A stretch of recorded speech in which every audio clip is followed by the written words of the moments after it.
বিসমিল্লাহির রহমানির রহিম।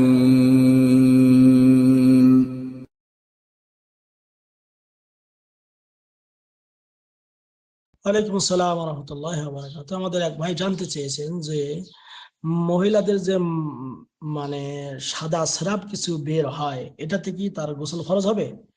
জি সম্মানিত ভাই, এটাতে গোসল ফরজ হবে না। মা অন আবিয়াত যেটা বলা হয়, পাতলা পাতলা ধরনের কিছু সাদা স্রাব বা সাদা পানি যেগুলি বের হয়, এটা যদি কোনো এমনি কারো রোগ হয়ে থাকে, এটা কারো অনেকের রোগ হয়ে থাকে, এমনিতে বের হয় অনেক সময়, এটাতে এটা এক ধরনের মজি। এই জন্য তার যদি সেটা উত্তেজনাবশত হয়ে বের হয়, স্বামী স্ত্রী যেভাবে মিলামেশা করে এভাবে বের হলে তাকে গোসল ফরজ।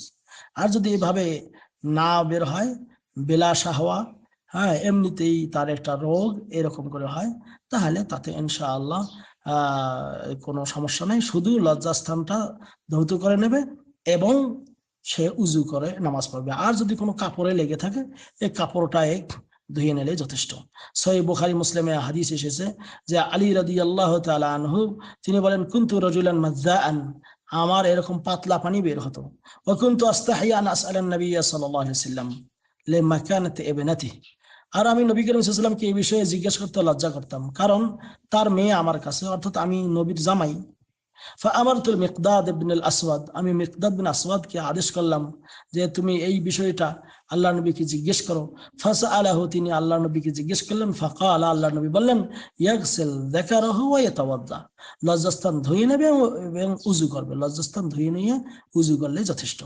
অনেক প্রবাসী ভাইরা আছেন যারা স্ত্রীর সঙ্গে হয়তো দেশে আসে, কথাবার্তা বলতে যে এরকম পাতলা পানি একটু বের হয়ে গেল, এই জন্য করে আপনার কি গোসল ফরজ হবে না। তবে যদি উত্তেজনা বশবর্ত বের হয় তাহলে অবশ্যই আপনার গোসল ফরজ।